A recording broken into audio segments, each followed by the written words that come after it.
নমস্কাৰ মই মোৰ সকলো জ্যোতি অনুৰাগীক মোৰ ফালৰ পৰা সম্ভাষণ জনাইছোঁ নতুন বছৰৰ আপোনালোকৰ ইয়াৰ আগৰ ভিডিঅ' এটাত বিশেষকৈ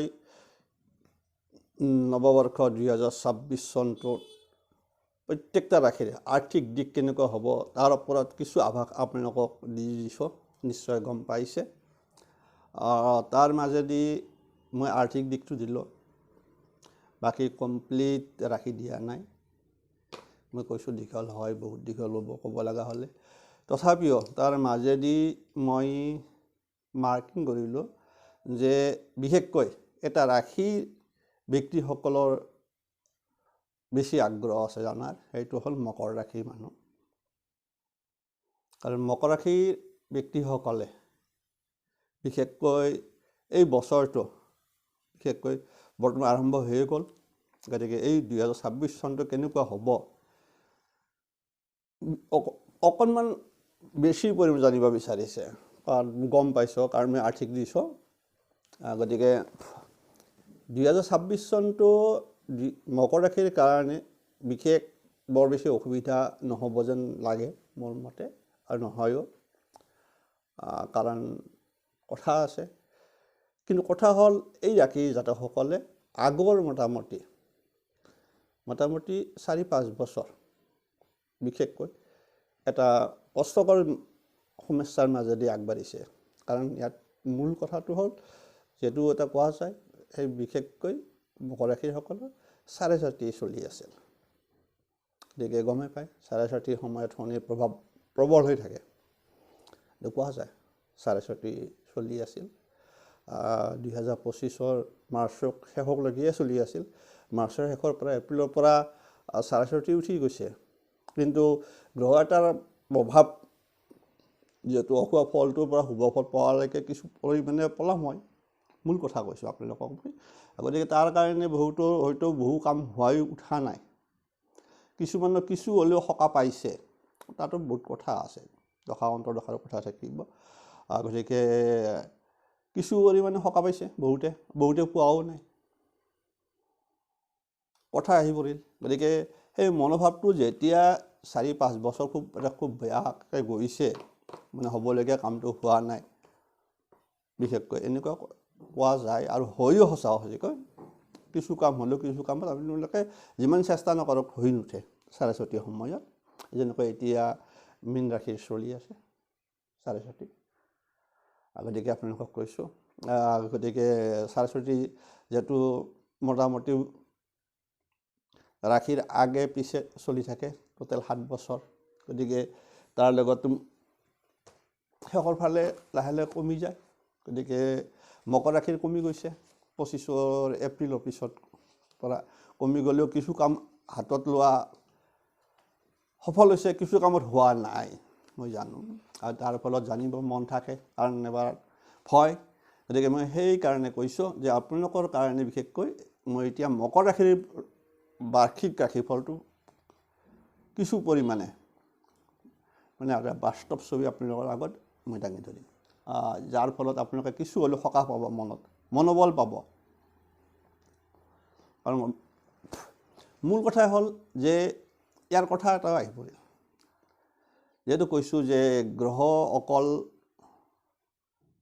বাৰ্ষিকটোৰ ক্ষেত্ৰত বাকীটো সৰু সুৰা বাৰ্ষিকটোৰ ক্ষেত্ৰত বহুত ডিপেণ্ড কৰে বিশেষকৈ বৃহস্পতিৰ প্ৰভাৱৰ ওপৰত যিখিনি আপোনালোকে বেছি প্ৰভাৱ পৰি পাইছে সমস্যা সেইটো সম্পদৰ ক্ষেত্ৰত হ'ব বাকীতকৈ সেইটো হ'ল বৃহস্পতিৰ কাৰণে হৈছে গতিকে এতিয়াও আপোনালোকে মকৰ ৰাশিৰ জাতকসকল 2026 চন অনুসৰি প্ৰথম অৱস্থাত কিছু ক্ষেত্ৰত সমস্যা থাকিব আপোনালোকৰ সমস্যা থাকিব বা আহিবও পাৰে প্ৰথম অৱস্থাত আৰু কিছু ক্ষেত্ৰত কিন্তু ভাল মইতো কৈছোঁ এতিয়া আপোনালোকৰ যেহেতু 4.5 নাই মকৰ ৰাশিৰ মানুহৰ 4.5 গ'ল কেতিয়াবাই গৈছে কোনোবাই যদি কৈছে নাই 25 আপোনাৰ মোটামুটি 2025 এপ্ৰিলৰ পৰাই আপোনালোকৰ 4.5 অলৰেডি নাই যেতিয়া মানে শনি আপোনাৰ কুম্ভৰ পৰা মীনত গৈছে গতিকে কিন্তু তাৰ ফলত লগে লগে যে চব কাম হ'ব সেইটো নহয়, তথাপিতো সমস্যা কিছু থাকিব পাৰে, আহিব পাৰে, বিশেষ প্ৰথম অৱস্থাত। কিন্তু কিছু কিছু ক্ষেত্ৰত ভালো আছে, কাৰণ গ্ৰহৰ অৱস্থান লৈ কিছুমান গতিকে একদম যে বেয়া সেইটো ক'ব নোৱাৰে, ভাল কিছু ক্ষেত্ৰত ভালে থাকিব, কিছু সমস্যা থাকিব। কিন্তু কথা এটা হ'ল যে 2026 চনত চাব, এইটো মই আগৰ আৰ্থিক দিশতো কৈছোঁ যে 2026 চনত জুন মাহত, এই জুন মাহত মকৰ ৰাশি জাতক জাতিকাৰ বাবে জুন মাহৰ পৰাই মকৰ ৰাশিৰ জাতক জাতিকাৰ বাবে বৃহস্পতিৰ গোচৰ, আমি ট্ৰেনজিট বুলি কৈছোঁ, যে গোচৰৰ বাবে ব্যক্তিগত জীৱন, ব্যৱসায় আৰু স্বাস্থ্যৰ উন্নতি আহিব। আপোনালোকৰ কিন্তু ভাল ফল পাব, বিশেষকৈ মকৰ ৰাশিৰ মানুহে ভাল ফল পাব। সেইটো আহিব জুন মাহৰ পৰা, জুনৰ 2 তাৰিখৰ পৰাই আৰম্ভ হ'ব। মই আগৰ ভিডিঅ'ত কৈছোঁ, আপোনালোকক চাই ল'ব।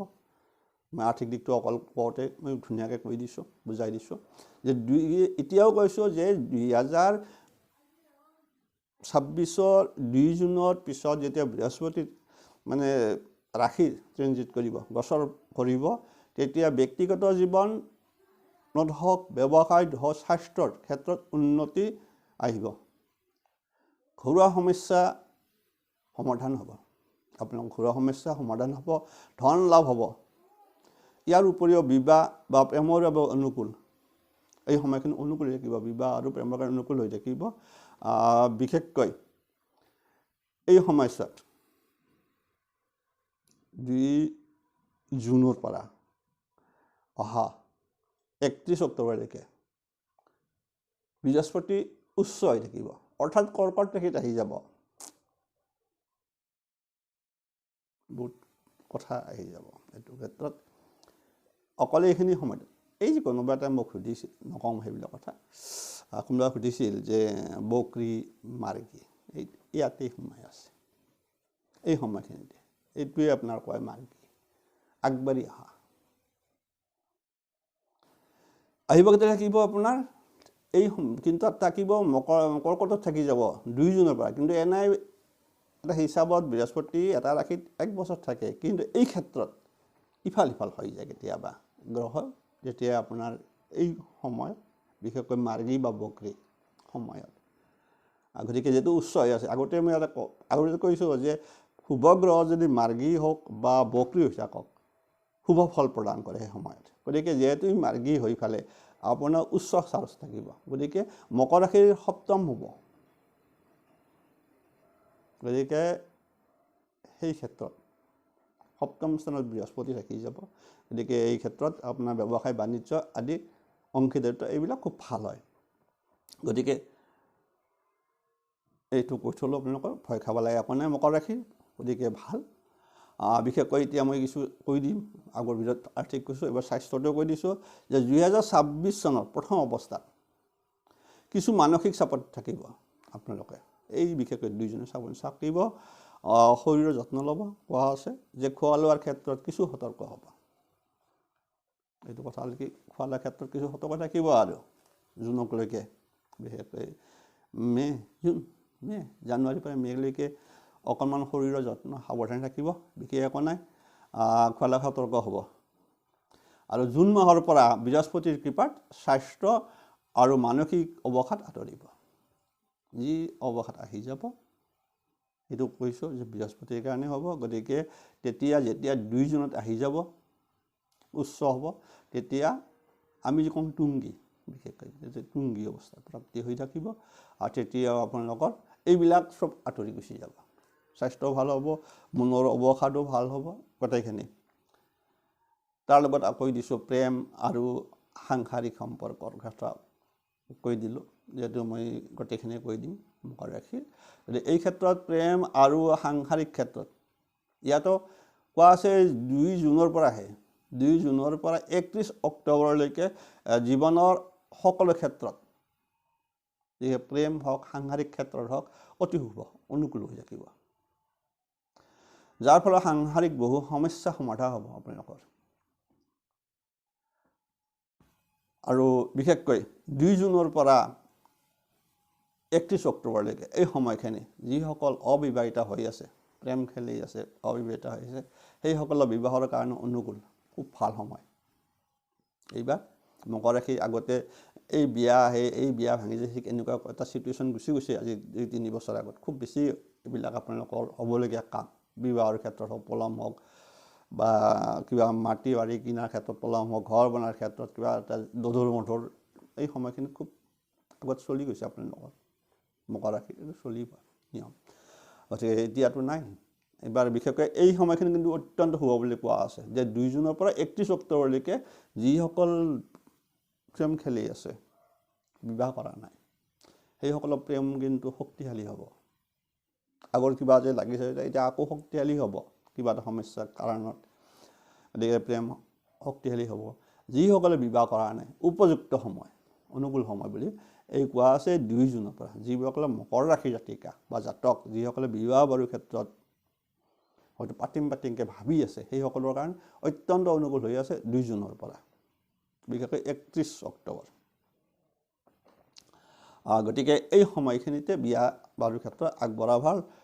তাৰপিছত লাহে লাহে কিন্তু অকণমান খেলি মেলি আহি যাব। গতিকে 2 জুনটো 31, যিসকলে মানে প্ৰেম খেলি আছে, বিবাহ কৰা নাই বা বিয়া উপযুক্ত হৈ আছে, আপোনালোকৰ বিবাহৰ ক্ষেত্ৰত অতি শুভ হৈ আছে, গতিকে আগবাঢ়িব পাৰি বিবাহৰ ক্ষেত্ৰত।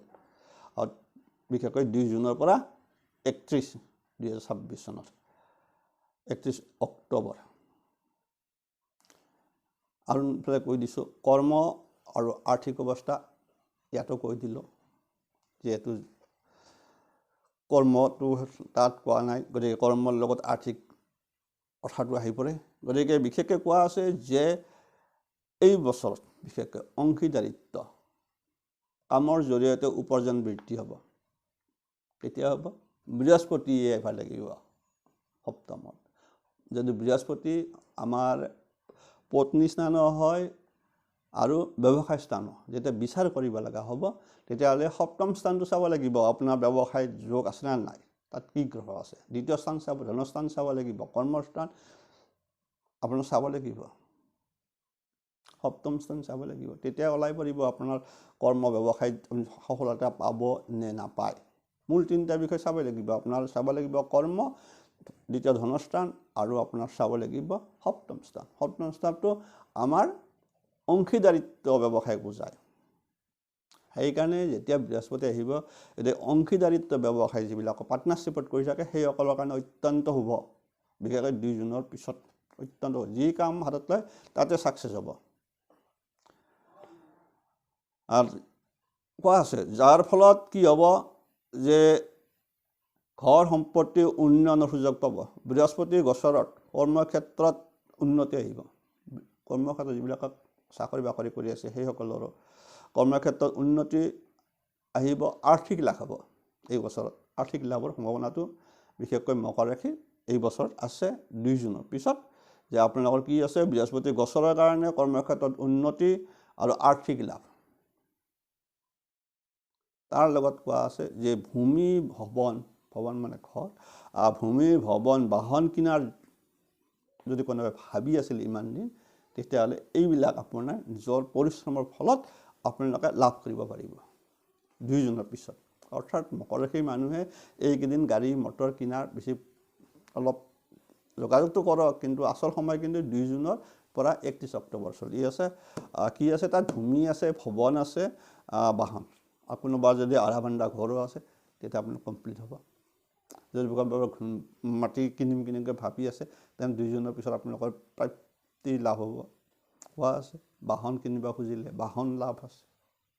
বিশেষকৈ মকৰ ৰাশি 2026 2 জুনৰ পৰা 31লৈকে খুব শুভ।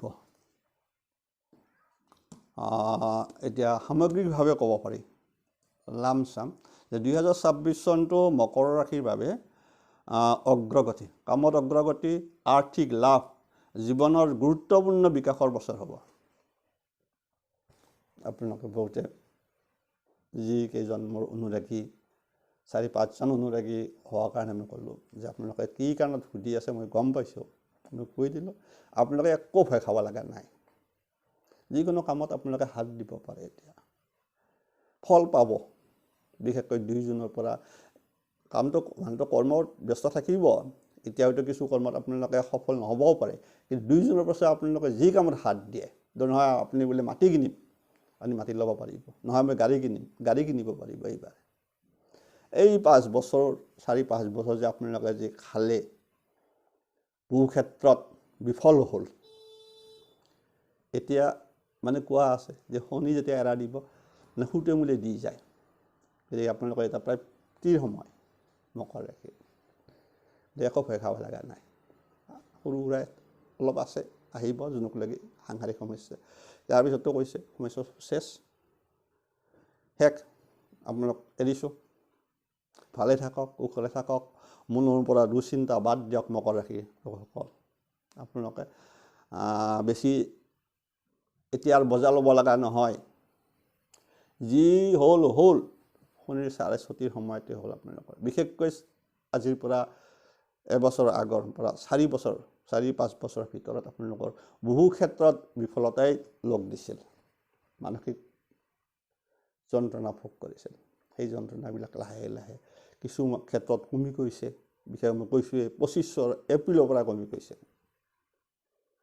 তেতিয়া ৰাশি পৰিৱৰ্তন কৰিছিল শনি গৈছিল কুম্ভৰ পৰা আপোনাৰ মিনত তেতিয়া আপোনালোকৰ 4.5 এৰা দিছে গতিকে লগে এটা বহুত ডাউনৰ পৰা উঠি আহি এতিয়ালৈকে আপোনাৰ এইবাৰ এই সময়খিনিত কিন্তু আপোনালোকৰ কাৰণে অত্যন্ত শুভ মনত ৰাখিব আপোনালোকে যিবা কাম হাতত লৈছে ভাবি আছে যে কোনোবাই মানে আমি ঘৰ বনাম আপুনি ঘৰ বনাব পাৰিব হয় মই মাটি কিনিব পাৰিব হয় মই বাহন ল'ম মকৰ ৰাশি জাতকসকলে আপোনালোকে বাহন ল'ব পাৰিব গতিকে এইকেইদিন নহ'ব পাৰে কিবা এটা বাজুলি লাগি মই যে কৈছোঁ এই জানুৱাৰীৰ পৰা মে'লৈকে নহ'বও পাৰে কিন্তু যেতিয়া জুনৰ 2 তাৰিখ পৰিব আপোনালোকে যি কামত হাত দিব আৰু যিকোনো বস্তু আগতীয়াকৈ প্ৰিপাৰেশ্যন ৰখাটো ভাল তেতিয়া গম পালে হয়তো আপোনাৰ অলপ গাড়ী এখন কিনিব অলপ কাৰণে মিলা নাই হয়তো মাটি কিনিম বুলি ৰাখি দিছে পইচা মিলা নাই এইকেইদিন নিমিলিব কিন্তু হঠাৎ মিলি যাব চব এৰিছোঁ ভালে থাকক কুশলে থাকক